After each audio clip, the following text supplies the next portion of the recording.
ओम शांति।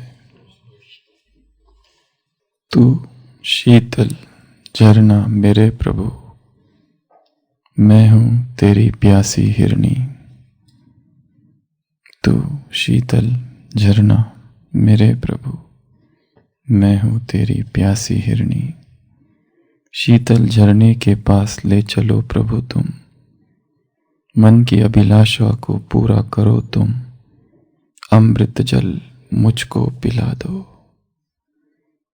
तू शीतल झरना प्रभु, मैं हूँ तेरी प्यासी हिरनी। जब मैं खो जाती हूँ जग के अंधियारे में, जब मैं घबराती हूँ बेचैनी दिल में, शुभ सरिता मुझ में बहा दो। तू शीतल झरना मेरे प्रभु, मैं हूँ तेरी प्यासी हिरनी। शीतल शब्द में ही अनुभूति समाई हुई है और परमात्मा वो शीतल झरना है।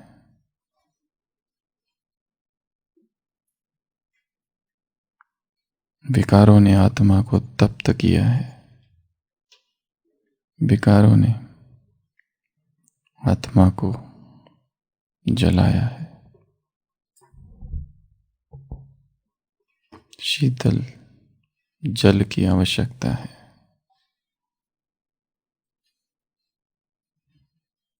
और आत्मा प्यासी है। बाप आकर तुमको शुभ ही रस पिलाते हैं, सोम रस पिलाते हैं, ज्ञान जल पिलाते हैं, ज्ञान दूध पिलाते हैं। शीतल झरने के पास ले चलो प्रभु तुम। आधा कल्प देवताओं के साथ रहे, आधा कल्प आसुरी संप्रदाय के साथ रहे। भक्त अब कहते हैं सुबह की साकार मुरली। अब बाप के साथ रहकर देखे, भगवान के साथ रहकर देखे, मनुष्यों के साथ रहकर देख लिया, देवताओं के साथ रहकर देख लिया, आसुरी संप्रदाय के साथ रहकर देख लिया। अब किसके साथ रहो? बाप के साथ। शीतल झरने के पास ले चलो प्रभु तुम, मन की अभिलाषा को पूरा करो तुम। जन्म जन्म की आश थी तुमको पाने की, तुमसे मिलने की, वो पूरी हुई है। ये जन्म अलौकिक जन्म है, सुबह की वाणी। ये जन्म ऊंचे ते ऊंचा जन्म है, ये जन्म अमूल्य जन्म है, ये जन्म अंतिम जन्म है। अंतिम जन्म, अमूल्य जन्म, ऊंचे ते ऊंचा जन्म, मर्जीवा जन्म। अमृत जल मुझको पिला दो। तू शीतल झरना मेरे प्रभु, मैं हूं तेरी प्यासी हिरनी। जब मैं खो जाती हूं जग के अंधियारे में, अंधियारा है संसार में, बाप तुम्हें गुह्य और रमणीक बातें बताते हैं जो तुमने न कभी पढ़ी न सुनी, जो कहीं पर भी नहीं है। वो बातें जगत अंधियारे में है। जब मैं घबराती हूं बेचैनी दिल में, हृदय में बेचैनी है। क्यों है पता नहीं, पर है। अस्थिरता है, कुंठा है, एक अजीब सी बेचैनी। शुभ सरिता मुझ में बहा दो। तू शीतल झरना मेरे प्रभु। शीतल झरना है वो, शीतलता का सागर है वो। शीतल अर्थात, शीतल अर्थात सर्द ठंडा, शीतल अर्थात हल्का, शीतल अर्थात ठंडा और शीतल एक ही है।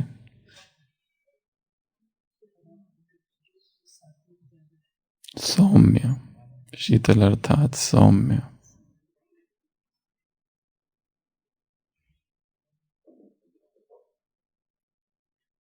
शीतल, शीतला देवी। तो भगवान वो शीतल झरना है। भक्त और भगवान का मिलन।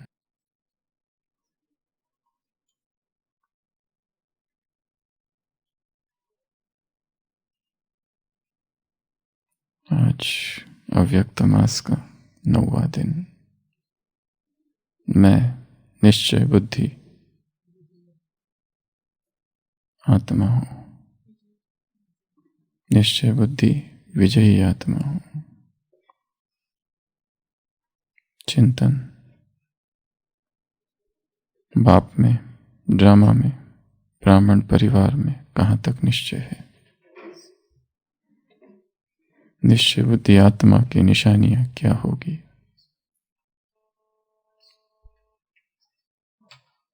योगाभ्यास।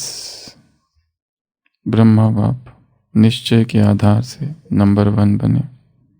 निश्चय बुद्धि आत्मा इस यज्ञ के किले का फाउंडेशन बन बाप दादा को हाजिरा हजूर समझ उसकी छत्र छाया के नीचे सदा निश्चिंत विजयीपन के अनुभव में बैठकर योग अभ्यास करे।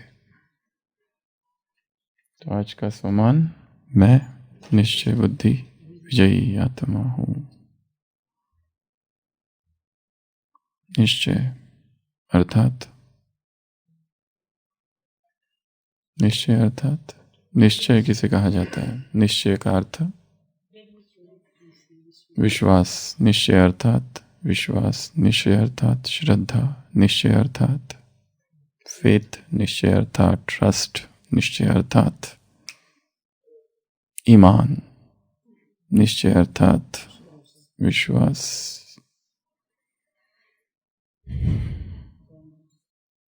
भरोसा। जहां निश्चय है वहां भय नहीं, और जहां संशय है वहां भय है, और जहां भय है वहां शिव नहीं। तो मैं निश्चय बुद्धि आत्मा हूं। निश्चय बुद्धि आत्मा इस यज्ञ के किले का फाउंडेशन बन। कल की अव्यक्त वाणी। यज्ञ, किला और तीसरा विश्व के लिए छत्र छाया। ये यज्ञ क्या था? ये यज्ञ क्या बन गया? किला। इस किले की नींव, फाउंडेशन और किले की दीवारें और जिसकी ईंटें स्नेही, सहयोगी, अचल अटल आत्माएं। यज्ञ क्या बना? किला। और किला क्या बन गया? विश्व के लिए छत्र छाया। कल की अव्यक्त वाणी। शुरुआत। यज्ञ, किला, छत्र छाया। शुरुआत हुई यज्ञ, किला, छत्र छाया। शुरुआत हुई मंडली, मंडली से स्कूल, स्कूल से कमिटी, कमिटी से यज्ञ, यज्ञ से संस्था, और संस्था से विश्व के लिए छत्र छाया। निश्चय बुद्धि आत्मा इस यज्ञ के किले का फाउंडेशन बन। बाप दादा को हाजिरा हजूर समझ उसकी छत्र छाया के नीचे सदा निश्चिंत।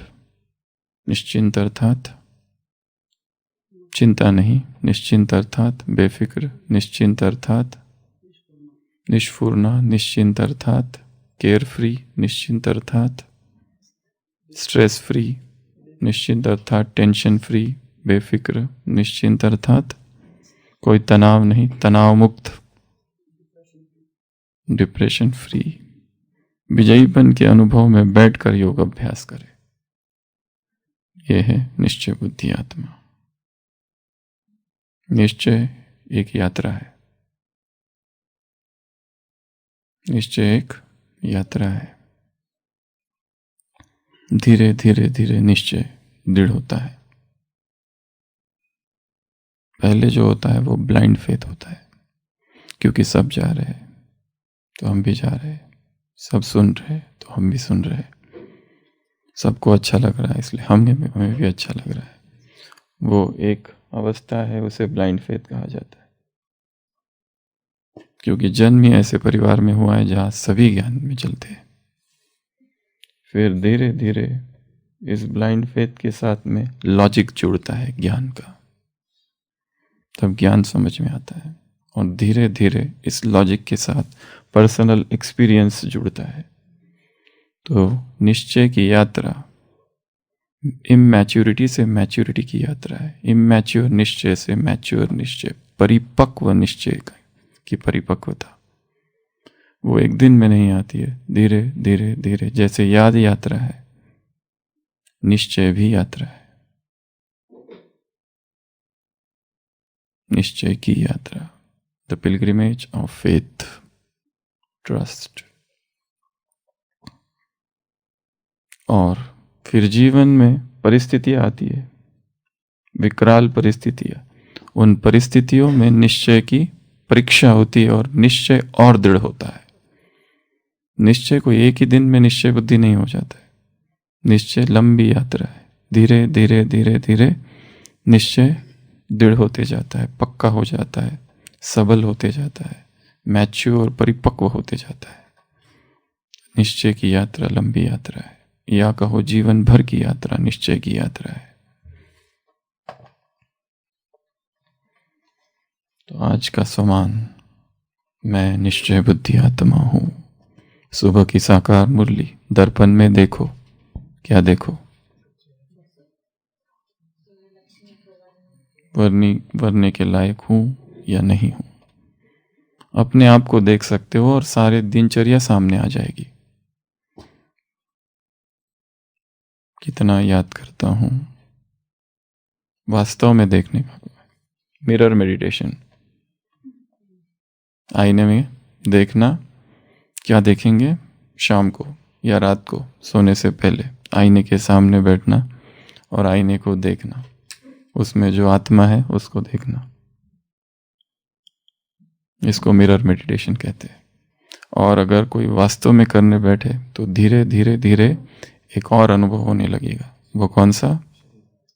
शरीर गायब होने लगेगा। 5 मिनट बैठ जाओ आईने के सामने, 10 मिनट, फिर धीरे धीरे ऐसा अनुभव होगा, ऐसा लिखा हुआ है कि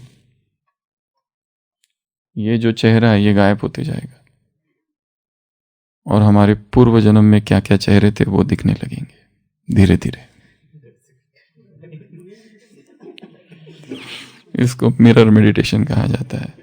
कितनी श्रद्धा से कोई कर रहा है, कितना निश्चय से कर रहा है। बस भ्रुकुटी के मध्य जो विराजमान आत्मा है उसको देखते रहना, देखते रहना, देखते रहना। धीरे धीरे यह चेहरा लुप्त हो जाएगा।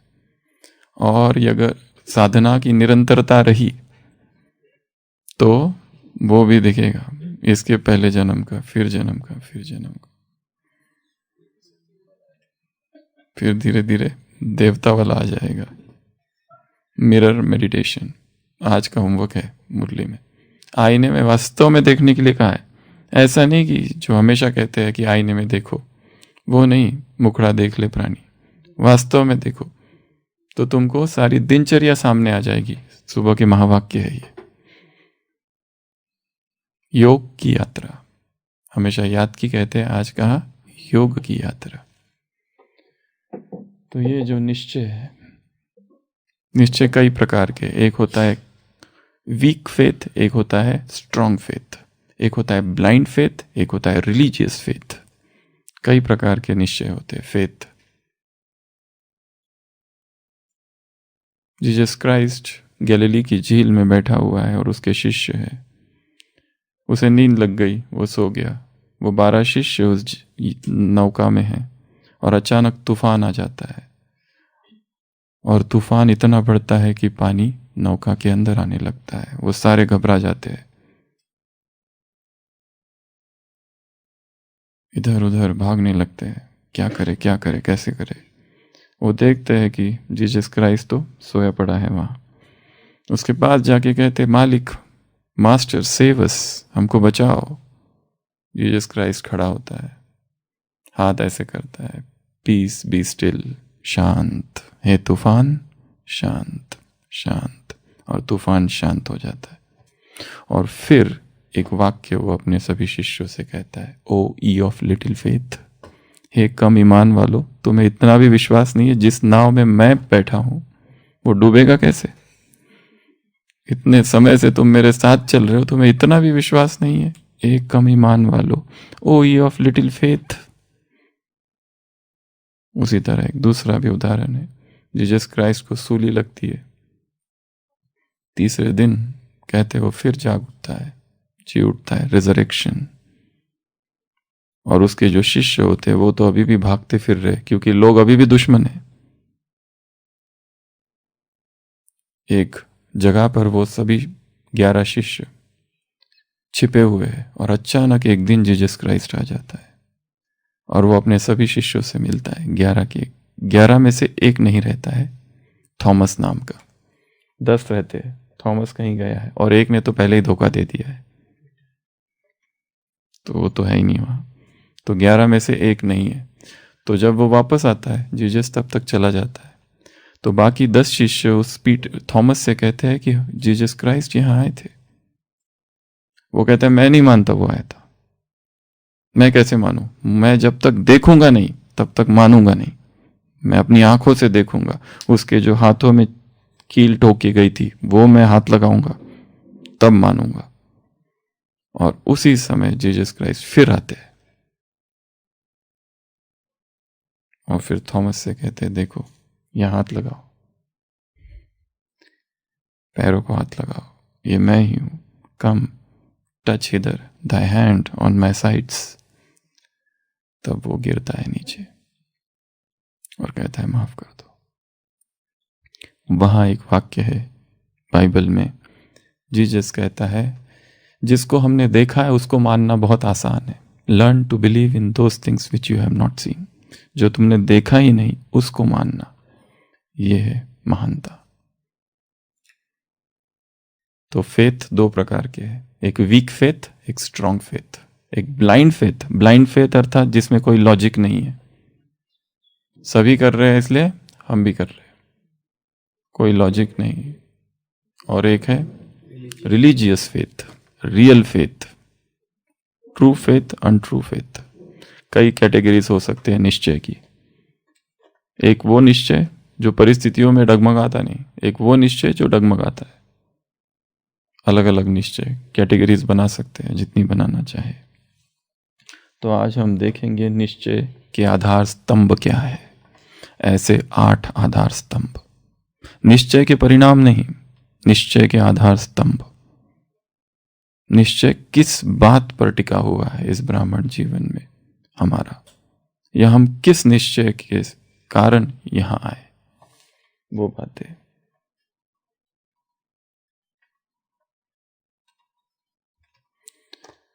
एक चोर चोरी के इरादे से यहां वहां घूम रहा है और भटकते भटकते एक सभा मंडप में आ जाता है और वहां पर भागवत पुराण, भागवत कथा चालू है। और जो भागवत पाठी है वो श्री कृष्ण लीला, भागवत का 8वां अध्याय, उसका वर्णन चालू है, श्री कृष्ण की बाल लीलाओं का।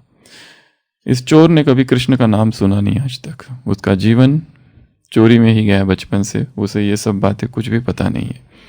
और वो जो भागवतकार है, वो जो पंडित जी है, बुजुर्ग है, वो सुना रहे हैं कि कैसे यशोदा मैया कृष्ण को नहलाती है और कैसे यशोदा मैया श्री कृष्ण को रेशमी कीमती वस्त्र पहनाती है और कैसे यशोदा मैया सोने का मुकुट, मोरपंख और आभूषण पहनाती है। इस चोर को लगता है हो ना हो जरूर इस पंडित को ऐसे किसी अमीर बालक का पता है।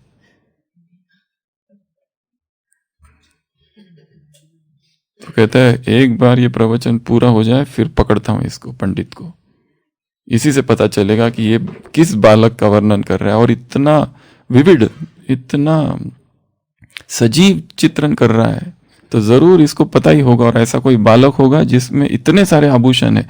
अगर ये मुझे मिल जाए तो सारे आभूषण चुरा लूंगा और माला माल हो जाऊंगा। प्रवचन पूरा होता है, पंडित जी को देखता है बहुत सारे लोग मिलने वाले हैं। जब मिलने वालों की संख्या कम होती है और पंडित जी जा रहे होते, एकदम उसको पकड़ लेता है, कहता है बताओ वो बच्चा कहाँ है जिसका तुम वर्णन कर रहे थे। वो पंडित जी घबरा जाता है, कौन सा बच्चा, मुझे कुछ नहीं पता बच्चे बच्चे के बारे में। कहते अभी जो तुम बता रहे थे कि जिसके मोर मुकुट है, आभूषण है, रेशमी वस्त्र है, वो ही बच्चा बताओ। वो कहता है वो बच्चा बिच्चा कुछ नहीं, वो तो काल्पनिक कहानियां थी, मैं ऐसे ही सुना रहा था भक्तों को। वो तो काल्पनिक पात्र है एक पुराण का। वो चोर कहता है नहीं बताओ, नहीं तो मैं मार दूंगा तुमको। वो पंडित जी इतना घबरा जाता है, अब करूँ क्या, ये तो छोड़ने को तैयार नहीं। वो कहता है एक काम करो, हाँ हाँ वो बच्चा है, उसका नाम कृष्ण है, और वो जो घना जंगल है ना उसके अंदर वो रहता है, जाओ। और पंडित जी सोचता है वहां जंगली जानवर है, वो जानवर इसको मार देंगे, मेरी जान छूटेगी। और वो चोर उस घने बिहड़ जंगल में घुसता है और चिल्लाने लगता है कृष्ण कृष्ण कृष्ण, कहाँ है कहाँ है। और जो चित्रण उसने सुना था, जो वर्णन उसने सुना था कि वो कृष्ण ऐसा है, ऐसे आभूषण है, उसे तो आभूषण चाहिए। उसकी खोज, उसकी प्यास गलत थी, पर मंशा गलत थी, परंतु अब प्यास तीव्र हो रही है। एक दिन, 2 दिन, 3 दिन, न खाना न पीना न नींद, बस कृष्ण कृष्ण और कृष्ण।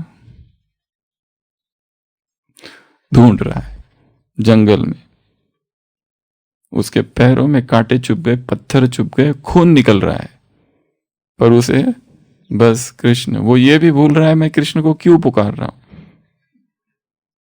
उसे चोर, वो चोर है, उसे आभूषण चाहिए, वस्त्र चाहिए, बहुमूल्य, वो सब चाहिए, परंतु अब वो सब भूल गया है। और तीसरे दिन बेहोश होकर गिर पड़ता है। जब उसकी आंख खुलती है तब भी वो कृष्ण कृष्ण कृष्ण कह रहा है। देखता है वो किसी की गोद में है, तो देखता है ये तो वही बच्चा है एकदम सुंदर, वो कृष्ण की गोद में है। और कृष्ण उससे कहते हैं, कृष्ण बालक कहते हैं अच्छा उठ गए, थोड़ा सा खा लो। वो बस कृष्ण को देख कर ही मोहित हो जाता है, इतना मोहित हो जाता है कि बस उसको निहारते रहता है, निहारते रहता है। और फिर कृष्ण उसको खाना खिलाते हैं, सब कुछ करते हैं, और फिर कहते हैं अच्छा तो तुम्हें मेरे आभूषण चाहिए। तो कृष्ण अपने सारे आभूषण और वो सब निकाल के एक पोटली में डाल के उसको देखते, वो कहते मुझे तुम्हारे अतिरिक्त तो कुछ भी नहीं चाहिए, बस तुम ही चाहिए, तुम और बस तुम, और कुछ नहीं, बस तुम्हारी गोद में ही मुझे सोए रहना है, तुमको मैं देखता रहूं, आज की मुरली तुम्ही से खाऊं, सब कुछ तुम्ही के साथ, तुम्ही से बैठूं, तुम्ही को देखूं, तुम्हारे अतिरिक्त तो कुछ भी नहीं चाहिए। और कृष्ण उसे कहते नहीं तुम ले लो, वो कहते नहीं चाहिए, फिर भी उसको देते, और थोड़ी देर में कृष्ण गायब। और अगले 2-3 दिन वो फिर कृष्ण को ढूंढते रहता है उसी जंगल में कि मुझे कुछ नहीं चाहिए, तुम चाहिए केवल, तुम्हारे अतिरिक्त तो कुछ नहीं चाहिए। और जब 3-4 दिनों के बाद में भी वो पंडित जी नहीं मिलते, तो वो वापस गाँव आता है, और वापस सबसे पहले जाता है पंडित जी के घर। और पंडित जी दूर से देखते यार है दरवाजा बंद, खिड़कियां बंद, वो आके ठकठकाता है, ठक ठक करता है, वो कहता है खोलो खोलो, वो कहता है नहीं मैं नहीं खोलूंगा। वो कहते हैं आपका धन्यवाद करने आया हूँ। अंततः वो पंडित जी दरवाजा खोलते हैं और वो सीधा चरणों में गिरता है और कहता है आप मेरे गुरु, आपने मुझे कृष्ण से मिला दिया, और कृष्ण से मेरी मुलाकात हुई, और कृष्ण ने मुझे गोद में सुलाया, और ये सब आभूषण में लेके आया हूँ, ये सब वस्त्र कीमती बहुमूल्य। वो कहता है कृष्ण से बहुमूल्य हो ही नहीं सकता, तुमने जरूर किसी अमीर व्यक्ति के बेटे को मार दिया होगा और उसके आभूषण लेके आ गए। वो कहते हैं नहीं मैंने देखा है उसको।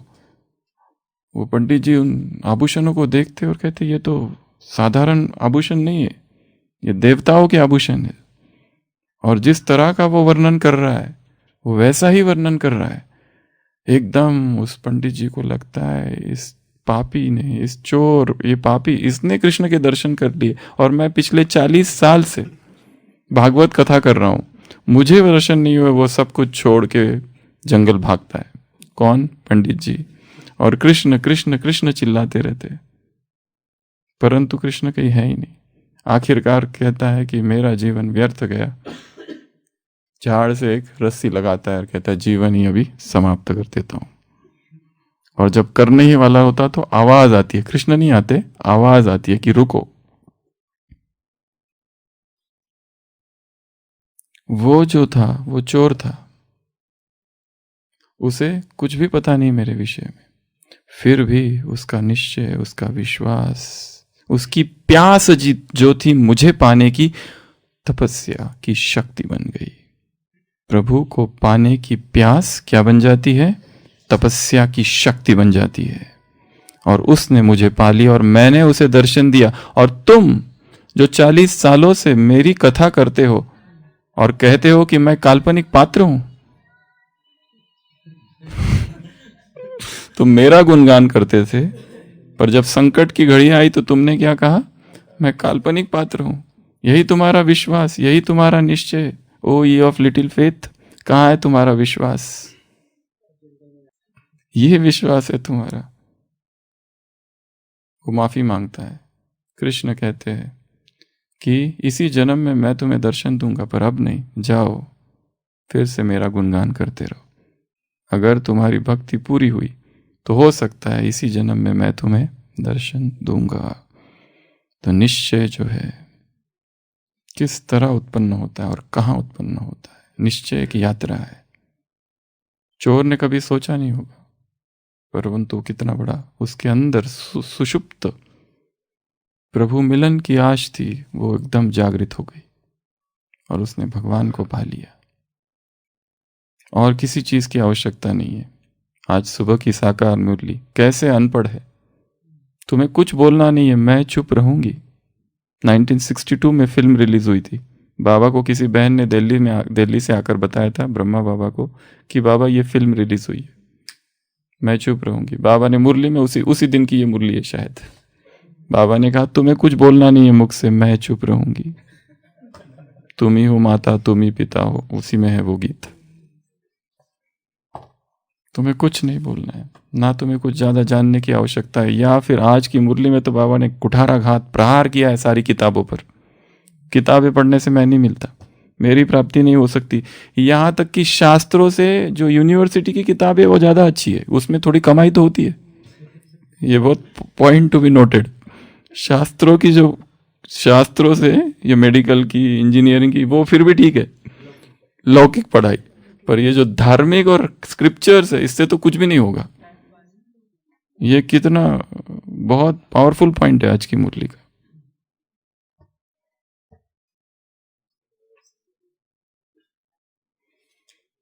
तो निश्चय के 8 आधार स्तंभ है। परिणाम नहीं कह रहे हम, परिणाम तो अभी जो हो रहा है वो परिणाम है सारे। समर्पण निश्चय का परिणाम है, आधार नहीं।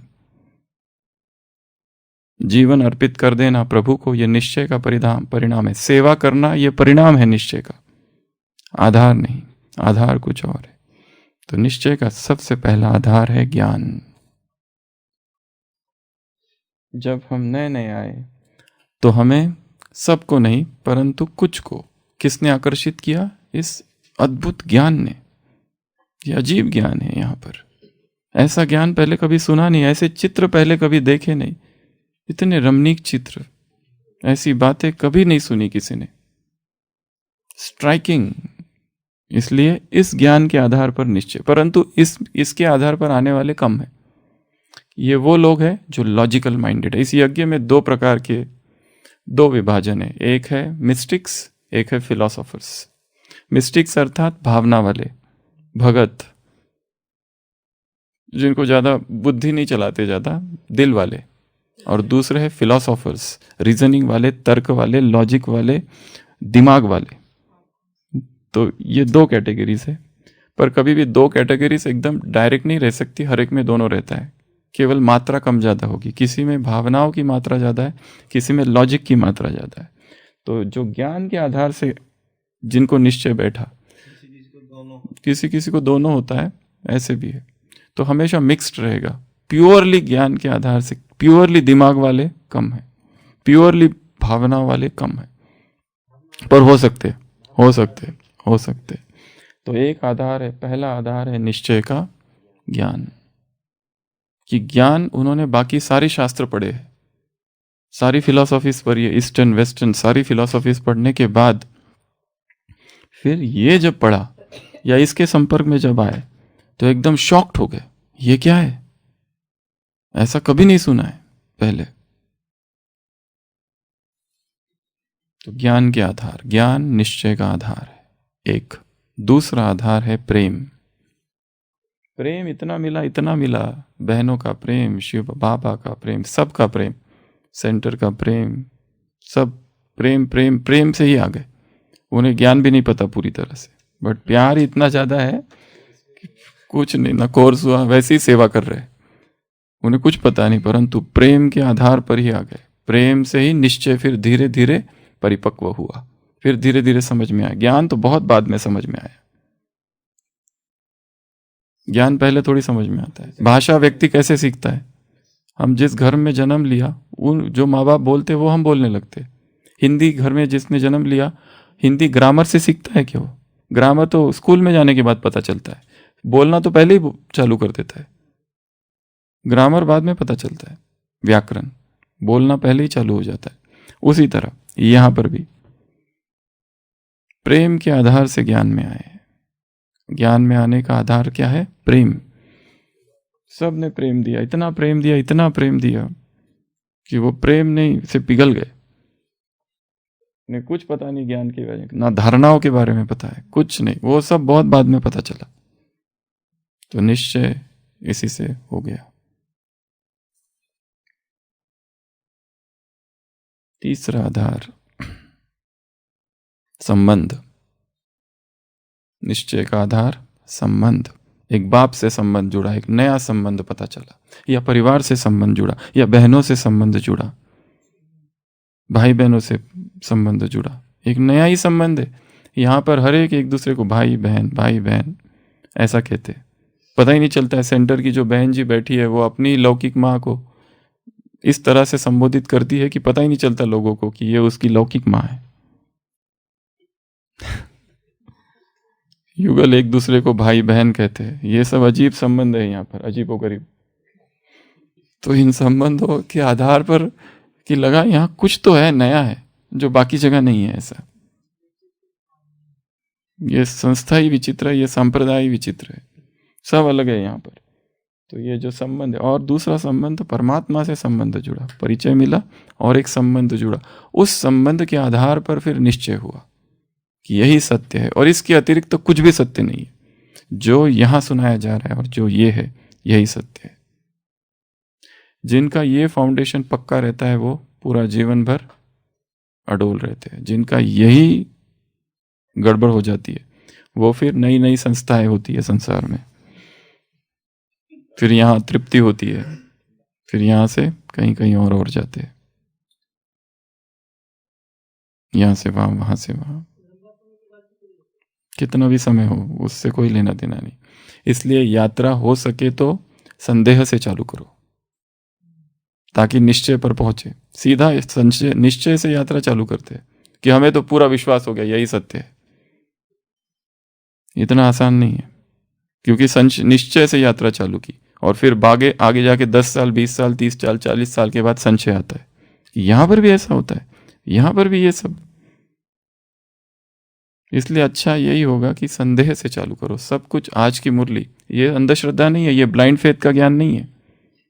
क्वेश्चनिंग करना ये कोई ये नहीं दिखा रहा है कि हमें ज्ञान की अंडरस्टैंडिंग के लिए क्वेश्चनिंग करना है। दो शब्द, एक है संशय, एक है संदेह, दोनों अलग अलग है। डिक्शनरी कहता है दोनों एक है। संशय अर्थात डाउट, हमको तो ये डाउट है, ये वाली स्टेज तो हम क्रॉस कर चुके हैं। अभी जो स्टेज है वो कौन सी है? संदेह की अवस्था है, और वो होनी ही चाहिए। वो है ज्ञान को समझने के लिए, ज्ञान की डेप्थ में जाने के लिए कि भगवान एक है, फिर भी उसके होते हुए भी ये स्प्लिंटर ग्रुप्स कैसे निकले। विष्णु पार्टी, शंकर पार्टी, कितनी पार्टियां निकली है पता नहीं। 1976 से निकलना चालू हो गया, एक के बाद एक के बाद एक के बाद एक के बाद एक, बहुत सारी है, एक ही नहीं है, ढेर सारी, और तभी से निकलना चालू हो गया। और बाबा को भी पूछा गया, बाबा चुप, ये संशय निश्चय की परीक्षा है, एक ही नहीं। और यहाँ जिन्होंने दादियों की गोद में पालना ली, ओम शांति भवन की स्टेज में जिन्होंने डांस किया, सब किया, वो है ही नहीं आज। जो विदेशी भाई बहने बाबा से 10-10 मिनट बाबा ने जिनको दृष्टि दी हिस्ट्री हॉल में और मिले, वो सब छोड़ के चले गए, वो है ही नहीं। यज्ञ में ऐसी भी कुछ किताबें अभी भी है जिनके जो लेखक है, ऑथर्स है, वो आज संस्था में नहीं है। जिसको बचपन से पाला वो भी नहीं, जिसको बचपन से पाला वो भी नहीं है। जिन्होंने खून से लिख के दिया वो नहीं है। यहां तक कि ये जो आदिदेव किताब है, आदिदेव किताब जीवन को पलटाने वाली अद्भुत जीवन को पलटाने वाली अद्भुत जीवन कहानी, ये भाग 1 और भाग 2 है। इसका जिसने इंग्लिश ट्रांसलेशन किया है, जिस व्यक्ति ने, वो व्यक्ति की अभी एक दूसरी संस्था है विदेश में। यस, उसकी वो इस संस्था में नहीं है। इनर ब्यूटी किताब है यज्ञ में इस समय। इनर ब्यूटी इंग्लिश की बुक है, बहुत पावरफुल बुक है। उसकी जो लेखिका है वो यज्ञ में नहीं है अभी, उसकी किताब है क्योंकि, और उसमें पूरा निश्चय बुद्धि की से लिखी हुई किताब उसके जो तो ये सब है जो यहाँ थे आज है नहीं। दादियों के गोद में जिन्होंने पालना ली है वो आज नहीं है। तो बाबा को पता नहीं था जब बाबा मिल रहे थे विदेशी से कि ये मुझे छोड़ के जाने वाला है, 10 मिनट 10 मिनट उसको वरदान दे रहे थे। ये भी एक प्रश्न है कि भगवान को पता नहीं ये छोड़ के जाने वाला है। एक रीति से देखा जाए तो टाइम वेस्ट, परंतु वो शायद उसका भाग्य था, उतना ही भाग्य था उसका। पुण्य किया था, भगवान ने चुप तो किया, बस भावना का भाड़ा। तो तीसरा संबंध, चौथा धारणाएं। यहां जो धारणाएं थी, बहनों को देखा, श्वेत वस्त्रधारी बहनें, उनके चेहरे पर जो तेज, वो आकर्षण, वो ब्रह्मचर्य, जो भाई बहनों के सेंटर पर गए और जो कुछ देखा एकदम आकर्षण हो गया। और बहनों ने, कुमारियों ने, कुमारों ने सोच लिया हमको बस ऐसा ही बनना है। दादियों को देखा, बस इन जैसा हमको बनना है। उनको कुछ पता नहीं ये क्या ज्ञान है, कुछ नहीं पता, बस ये जो है बस ऐसा बनना है, कुछ भी हो जाए। ये आकर्षण प्यूरिटी का आकर्षण है।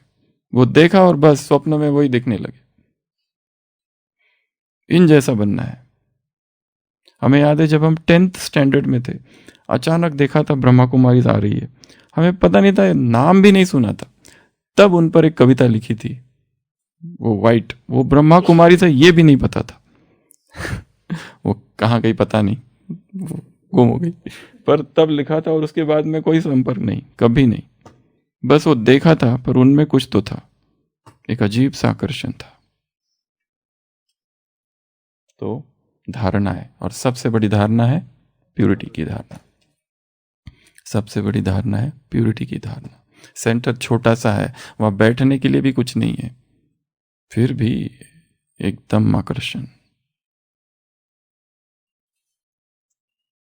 उनका त्याग, उनकी तपस्या, सब कुछ उसके आधार पर निश्चय दृढ़ हुआ, निश्चय परिपक्व होता गया धीरे धीरे धीरे धीरे, वो देखकर। उसके बाद में अगला स्वपरिवर्तन आए और देखा अचानक परिवर्तन हो गया। एक ही दिन सुना कि जल्दी उठना चाहिए, दूसरे दिन सीधा उठना चालू कर दिया। जो आज तक उठे नहीं थे, व्यसनों में अधीन थे, हिरे हुए थे, सारे व्यसन छूटते गए। सेल्फ ट्रांसफॉर्मेशन ये निश्चय का आधार बना। जो कोई नहीं कर सका इन्होंने कर दिखाया। जो कोई नहीं कर सका, लोग इतने समझाते थे ये छोड़ दो वो छोड़ दो, पर नहीं छोड़ा। पर यहां आते ही सब छूट गया, निश्चय हो गया।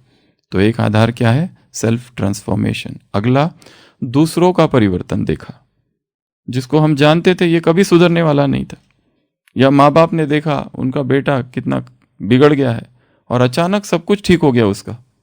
फिर पूछते तुम क्या कर रहे हो आजकल,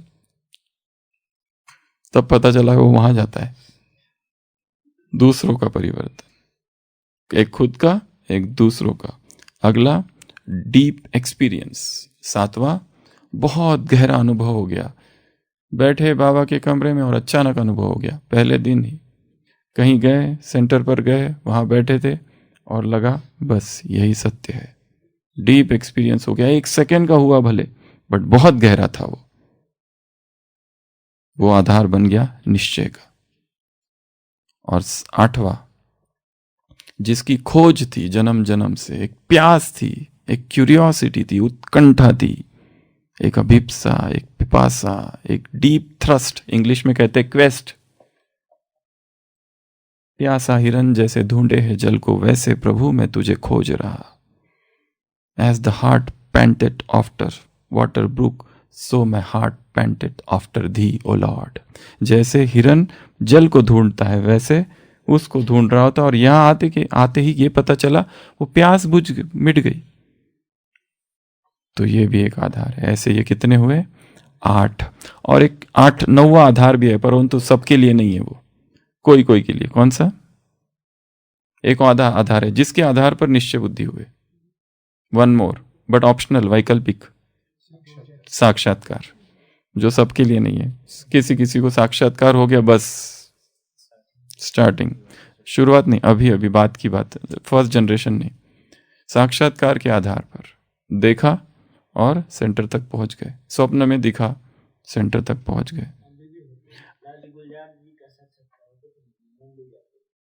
अभी दादियों के होते हैं, पहले ब्रह्मा के होते थे। तो ये भी एक आधार है। तो निश्चय की यात्रा है, और निश्चय की यात्रा डगमग ना हो। कितने भी ग्रुप्स फॉर्म हो जाए, और माया का सबसे बड़ा रूप होगा भगवान। माया का सबसे बड़ा रूप होगा भगवान। ना साक्षात्कार हुआ, ना एक्सपीरियंस हुआ, फिर भी चल रहा है निश्चय।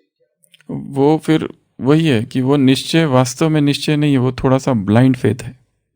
वो आगे जाके डगमग हो सकता है परिस्थिति आने पर। अभी सब लोग कह रहे हैं, सब लोगों का निश्चय है, मॉब मेंटेलिटी है, इसलिए निश्चय। अगर सब लोगों में से 10 लोग हट जाए पीछे, तो हो सकता है वो उनके साथ चले जाए, क्योंकि उनका निश्चय किस पर आधार है? ग्रुप मॉब मेंटेलिटी पर।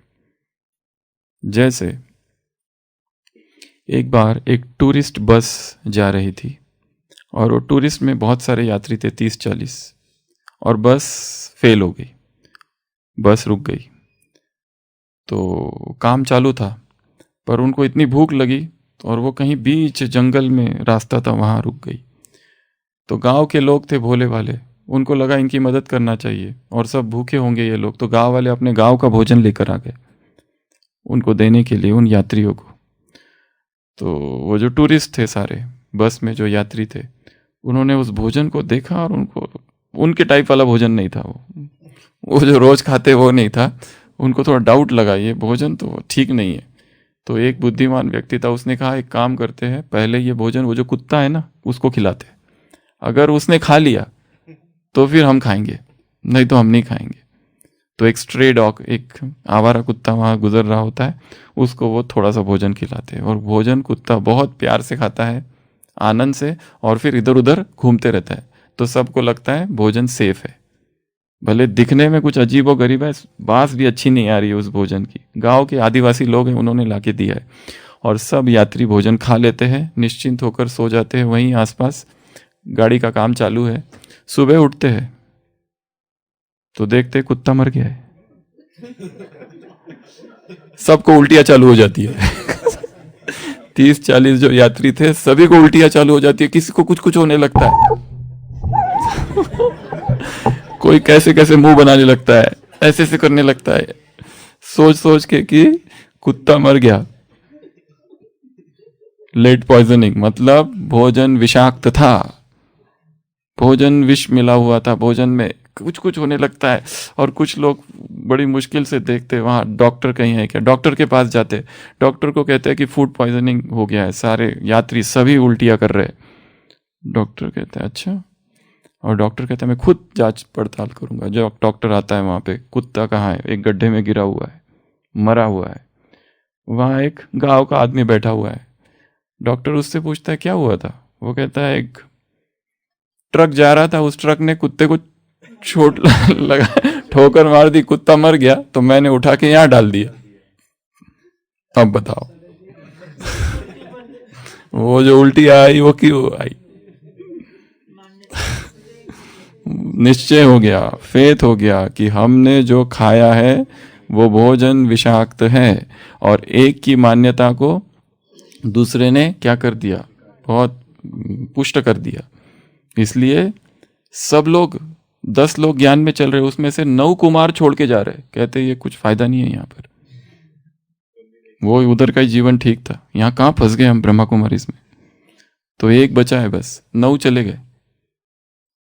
इसको लगता है 9 गए, कुछ तो बात होगी उनकी बात, कुछ तो होगा, ऐसे थोड़ी ना जाएगा कोई, कुछ तो होगा ही ना।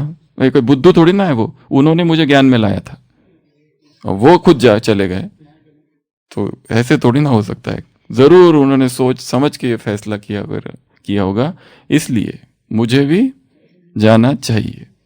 तो इसको क्या कहेंगे? निश्चय कहेंगे। हमारा निश्चय हिलता है दूसरों के विचारों से, मतों से। इसलिए पूर्ण निश्चय बुद्धि, बाबा ने कहा केवल 8, संपूर्ण 100%। इसलिए निश्चय कहा एक यात्रा है। कई बार उदासी आ जाती है जीवन में, बाबा उत्तर नहीं दे रहा है, ना कोई सीनियर से उत्तर मिल रहा है, क्या कर रहे हैं यहाँ। इतने दिनों से पति की तबीयत खराब है, बाबा कुछ करता ही नहीं। एक माता ने ओपीडी में आके बताया था, वो अभी नहीं है ज्ञान में, वो कहती थी पहले यहीं थी तो हमेशा उसके पति बीमार रहते थे, तो इतना इधर मिले, दादियों से मिले, बाप दादा से मिले, कभी ठीक नहीं हुए। अभी एक गुरुजी मिल गए उसको कहीं, वो उनकी शरण में जब से गई तब से एकदम पति की तबीयत ही ठीक हो गई। निश्चय क्या कहते हो बाबा, क्या कहते हैं, दल बदली, इधर से उधर, इधर से उधर। क्योंकि आए किस आधार से थे? कोई लौकिक इच्छा के आधार से आए थे, प्रभु प्रेम के लिए नहीं आए थे। इसलिए ज्ञान में आने का आधार क्या है, उस पर आगे की यात्रा निर्भर करती है। माँ बाप ज्ञान में चल रहे, टोली आधार थी, ब्रह्मा भोजन आधार था, ये डगमग हो सकता है। जिस दिन ये नहीं मिलेगा उस दिन डगमग होगा। मान सम्मान आधार था, आते ही वीआईपी करके इंट्रोडक्शन हुआ ब्रह्मा कुमारी में, आते ही वीआईपी कमरे मिले एकोमोडेशन के लिए, और जब पुराने हो गए तो वो नहीं मिले, तो फिर इच्छा खत्म। सुख सुविधाएं पहले जब नए नए थे तब वीआईपी कहलाते थे, अब पुराने हो गए तो कोई देखता नहीं, तो ऐसा हो गया। हम क्या करें यहाँ? आधार क्या है? तो 8 आधार बताए। सबसे पहला हमारा आधार क्या हो? ज्ञान। इस ज्ञान को समझना है, लॉजिक हमारा आधार हो, अच्छे से समझना है, इसको भली भांति समझना है, इसकी गहराई में जाना है, एक एक परत को खोलना है मुरली के, एक एक एक एक निकालना है उसको, ऐसे बाल की खाल निकालते हैं ना, वैसे एक एक निकालना है। ये क्यों कहा, वो क्यों कहा, ऐसा क्यों कहा, वैसा क्यों कहा। दूसरा आधार प्रेम, प्रभु प्रेम। यहाँ जो प्रेम है उस प्रेम का अनुभव करना है। संसार में जो प्रेम है कितना स्वार्थ उसमें भरा पड़ा है। एक बच्चा होता है, उसको एक पपी होता है ना, कुत्ते का पिल्लू, उससे बहुत प्यार होता है, इतना प्यार होता है। एक दिन देखता है कुत्ते का पिल्लू मर गया, वो इतना चिल्लाता, इतना चिल्ला। उसके पिताजी आते, कहते चिल्लाओ मत, कुछ नहीं, यहाँ पे उसकी डेथ हुई ना, हम क्या करेंगे, यहाँ पर एक लॉन बनाएंगे तुम्हारे लिए। एकदम खुश होता है। फिर यहाँ पे वो सीसॉ बनाएंगे, ऊपर नीचे होता है ना ऐसे वाला, वो झूला बनाएंगे, और फिर वहाँ तुम्हारे दोस्त खेलने आएंगे तुम्हारे साथ, और फिर वहाँ पर एक और कुछ कुछ करेंगे, बैठने की जगह बनाएंगे, ये करेंगे वो करेंगे। बच्चा खुश हो जाता है, अरे वाह ये सब होगा जहाँ कुत्ता मरा। और थोड़ी देर के बाद देखता है कुत्ता वापस आ रहा है, कुत्ता बेहोश हो गया था, एक्चुअली मरा नहीं था। अब वो कुत्ते को पत्थर मारता है क्योंकि अब उसको क्या हो गया, ये मरने के बाद ये मिलने वाला है, अब वो जिंदा हो गया क्योंकि वो मरा ही नहीं। अब उसको पत्थर मारता है, गुस्सा करता है उस पर। संसार का प्रेम भी ऐसा ही है, झूठा प्रेम है पिल्लू वाला प्रेम है, सेल्फिश प्रेम, रियल प्रेम नहीं है। रियल प्रेम अगर ढूंढना है तो यहाँ ढूंढो, रियल प्रेम, बाबा से प्रेम। यही तुम्हारी तात बात, हर तात बात में बाप हो। आज का वरदान लास्ट लाइन, लोग कहे इनकी तो तात बात में बाप ही बाप है, जब देखो तो बाप बाप कहते रहते, बाबा बाबा कहते रहते, ये कहते हो, ये है प्रेम। तो रियल प्रेम, एक से प्यार, बाकी परिवार से प्यार अपने आप मिलेगा। बीज से कनेक्शन जोड़ो, पत्तों से कनेक्शन अपने आप हो जाएगा, किसी से कुछ करने की जरूरत नहीं। तीसरा आधार संबंध। इस संबंध को और दृढ़ बनाओ, बाबा से संबंध, ब्रह्मा से संबंध। शिव पुराण में एक वर्णन है कि महादेव, नंदी नंदी से कहता है। नंदी के कान कैसे बड़े बड़े, क्योंकि महादेव के पास पहले वाहन था नहीं। विष्णु के पास वाहन था, ब्रह्मा के पास वाहन था, तो महादेव बेचारा एकदम ही वाहन विहीन। सो अचानक फिर वो देखता है, वो कोई ऋषि मुनि है, दोनों तपस्या कर रहे हैं। वो कहते क्या चाहिए, वो पार्वती उनसे मिलती है। वो कहती है हमको एक तो ज्ञानी पुत्र चाहिए या तो दीर्घकालीन। वो कहते हैं अगर दीर्घकालीन चाहिए तो वो ज्ञानी नहीं होगा, वो बैल बुद्धि होगा। वो कहता है चलेगा, वो बैल बुद्धि, परंतु वो निरंतर शिव के साथ रहेगा। वो माँ बाप, क्या नाम होता है ऋषि का, शिलांत शाणांत ऐसे कुछ नाम है, नंदी के माँ बाप। तो वो पुत्र होता है और वो इसके साथ जाता है, तो उसके बड़े बड़े कान होते हैं और उसकी बुद्धि बैल बुद्धि होती है, ज्यादा समझ में नहीं आता है उसको। परंतु शिव उससे क्या कहता है, मैं जो भी कहूंगा सबसे पहले तुम सुनोगे, और यदि किसी भक्त को मुझसे कुछ कहना है, अगर तुमसे वो कह दे तो भी वो मुझ तक पहुंचेगा, क्योंकि इसीलिए तुम्हारे कान बड़े बड़े। वो नंदी अर्थात ब्रह्मा, अगर शिव से कुछ कहना है और डायरेक्ट कनेक्शन नहीं हो रहा है तो ब्रह्मा से कह दो, वो उधर पहुंचा देगा। बड़े बड़े कान हैं उसके, मीडिएटर दलाल शिव बाबा, केयर ऑफ ब्रह्मा। नंदी को बोलना पड़ता है कान में, तब कहीं महाकालेश्वर के पास बात जाती है। तो तीसरा संबंध, तीसरा आधार संबंध, चौथा आधार धारणा। यहाँ की धारणाओं पर मजबूत होना है, तब निश्चय पक्का होगा। धारणा ही नहीं कर रहे तो कहाँ से निश्चय पक्का होगा। जो रूल्स रेगुलेशंस बताए हुए हैं उन पर चलो, अपने आप निश्चय पक्का होगा। नेक्स्ट, स्वपरिवर्तन जो हुआ वो क्यों हुआ, उसी के आधार पर निश्चय बढ़ेगा। और अपने आप को जितना परिवर्तन करोगे दोनों तरफ से, वो हुआ इसलिए ये, या वो करना इसलिए ये। अगला, दूसरों का परिवर्तन जो हुआ उसके आधार से हमारा निश्चय बढ़ेगा। अगला, अनुभव, एक गहरा अनुभव। इसलिए बहुत ज्यादा पढ़ने का लक्ष्य नहीं रखना है, परंतु अनुभव करने का। और अव्यक्त मास में बैठ जाओ, लंबा लंबा समय बैठकर अनुभव करने का अभ्यास। अगला, प्यास। जो प्यास थी वो पूरी हो गई। तू शीतल झरना मेरे प्रभु, मैं हूं तेरी प्यासी हिरनी। शीतल झरने के पास ले चलो प्रभु तुम, मन की अभिलाषा को पूरा करो तुम, अमृत जल मुझको पिला दो। प्यास किसकी है? हे अमृत। अमृत, वो अमृत, हम अमृत की संतान है, अमृतस्य पुत्रा, अमृत का सागर है वो। तू शीतल झरना मेरे प्रभु, तू, मैं हूँ तेरी प्यासी हिरनी। जब मैं खो जाती हूँ जग के अंधियारे में, जब मैं घबराती हूँ बेचैनी दिल में, शुभ सरिता मुझ में बहा दे। तू शीतल झरना मेरे प्रभु, मैं हूँ तेरी प्यासी हिरनी। ओम शांति।